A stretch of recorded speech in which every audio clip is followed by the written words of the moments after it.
एक बार एक हीरा नाम का मछुआरा था जो एक छोटे से गांव के किनारे एक टूटी झोपड़ी में रहता था। वो समंदर के किनारे मछली पकड़ा करता था। हीरा मछली पकड़ने में माहिर था, लेकिन कुछ दिनों से उसके जाल में कोई मछली नहीं आ रही थी। एक दिन वो थक हार कर अपने घर जाता है।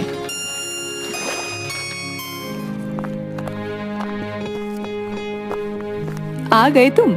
आज भी खाली हाथ ही आए हो। हे भगवान, ये किस आदमी के पल्ले बन गई हूँ मैं। न जाने वो कौन सा दिन होगा जब तुम बहुत सारी मछलियाँ पकड़कर उन्हें बेचकर खूब सारे पैसे लाकर मुझे दोगे। मैं तंग आ गई हूँ इस टूटी झोपड़ी में रहते रहते। आपको बता देती हूँ, अगर मुझे अपने साथ रखना चाहते हो तो खूब पैसे लाकर दो। हाँ। अरे तुम ही बताओ मैं क्या करूं। दिन भर तो समुंदर के किनारे इसी इंतजार में बैठा रहता हूं कि कब कोई मछली मेरे जाल में फंसे, लेकिन पता नहीं क्या हो रहा है। किस्मत साथ ही नहीं दे रही और मैं खाली हाथ घर लौट आता हूं। वो सब मैं नहीं जानती। जब देखो यही बोलते रहते हो कि मैं क्या करूं। मुझे कुछ नहीं पता। जाओ और मछली पकड़ कर लाओ। अपनी पत्नी की ये बातें सुन हीरा बहुत उदास हो जाता है और अपनी छड़ी के साथ समंदर के किनारे जाता है। मछली पकड़ने के लिए वो अपनी नाव में बैठ जाता है कि तभी उसकी नाव समंदर के नीचे जाने लगती है और उसकी जाल में एक बड़ी और सुनहरी मछली फंस जाती है। अरे ये मेरा जाल एकदम से इतना भारी कैसे हो गया? जैसे ही हीरा समुंदर से जाल ऊपर खींचता है, उसे बहुत बड़ी और सुंदर सुनहरी मछली अपने जाल में दिखती है। तभी सुनहरी मछली बोलती है, अरे छोड़ दो मुझे, जाने दो हीरा, मैं पानी से बाहर आकर मर जाऊंगी। जाने दो मुझे, मैं जादुई मछली हूँ। तुम जो भी मांगोगी वो तुम्हें मिल जाएगा, लेकिन मुझे जाने दो हीरा। क्या तुम सच में जादुई मछली हो? हाँ हीरा, मैं बहुत दिनों के बाद अपने महल से ऊपर इस समंदर में तैरने आई थी और तुम्हारे इस जाल में फंस गई। तुम मुझे छोड़ दो। मुझे माफ कर दो सुनहरी मछली, मुझे नहीं पता था तुम एक जादुई मछली हो। मैं तुम्हारा क्या करूंगा भला?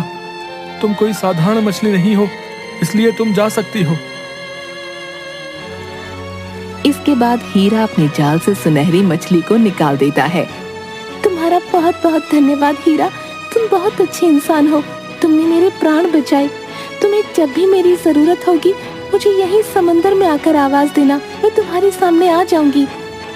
इसके बाद सुनहरी मछली समंदर में चली गई। तभी सुनहरी मछली और हीरा की सारी बातें एक भोला नाम का युवक पेड़ के पास से छुपकर सुन रहा था। एक समय की बात है, एक गरीब विधवा औरत और उसका बेटा एक गांव में रहते थे। जैक ज्यादा होशियार नहीं था, मगर वो बहुत दयालु था और सबकी देखभाल भी करता था। सर्दियां कठिन थीं और उसकी माँ बहुत बुरे बुखार से पीड़ित थी। जैक अभी तक बेरोजगार था और वो बहुत गरीब थे। उस औरत के पास कोई और रास्ता नहीं था। उसने सोचा कि अब वो अपनी गाय को बेच देंगे, जिससे भूखे मरने से बच सकें। ये सोचते हुए उस औरत ने बोला, मैं बहुत कमजोर हो गई हूँ जैक, ऐसा लगता है मैं ठंड नहीं झेल पाऊंगी। तुम गाय को बाजार ले जाओ और उसे बेच दो। जैक बाजार के रास्ते से गुजर ही रहा था कि उसकी मुलाकात एक कसाई से हुई जो उससे गाय खरीदना चाहता था। जैक ने पूछा, तुम मुझे मेरी गाय के बदले में क्या दोगे? मैं तुम्हें 5 जादुई बीन्स दूंगा। जैक बीन्स को देखने के लिए रुक गया। कसाई ने जैक को बीन्स लेने के लिए मनाया और उसे बताया कि ये बीन्स का बहुत मूल्य है। आखिरकार जैक ने जादुई बीन्स ली और उस आदमी को गाय दे दी।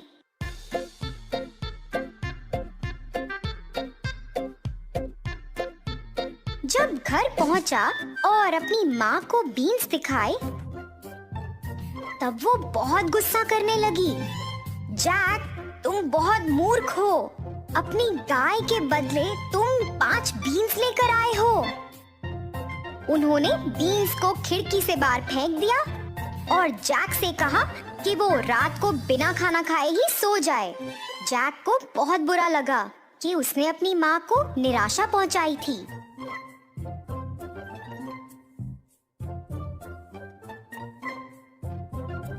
अगले दिन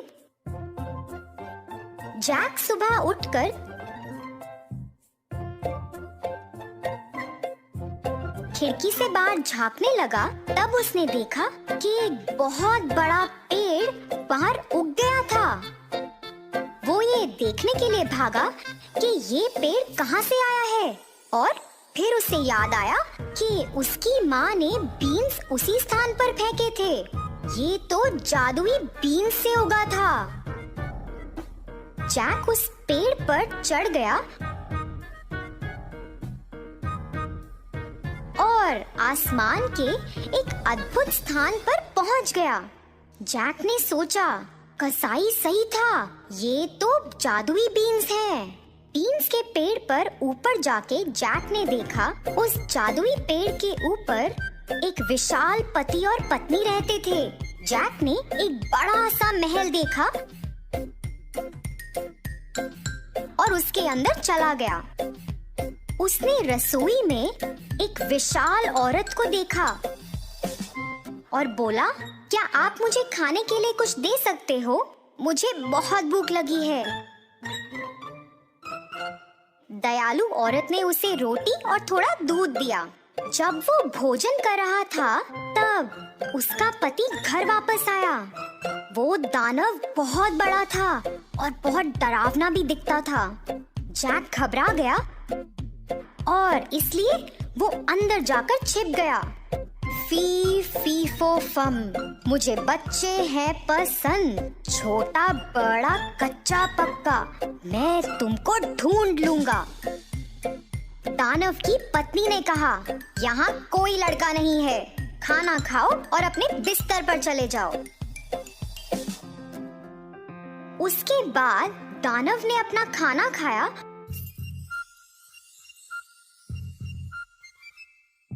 और फिर अपने कमरे में चला गया। उसने अपने सोने के सिक्कों की बोरियां निकाली, उन्हें गिनकर अपने बिस्तर के नीचे रख दिया। फिर वो सोने चला गया। रात में जैक उस जगह से बाहर निकला और एक सोने की सिक्के की बोरी उठा ली और पेड़ से नीचे उतर आया।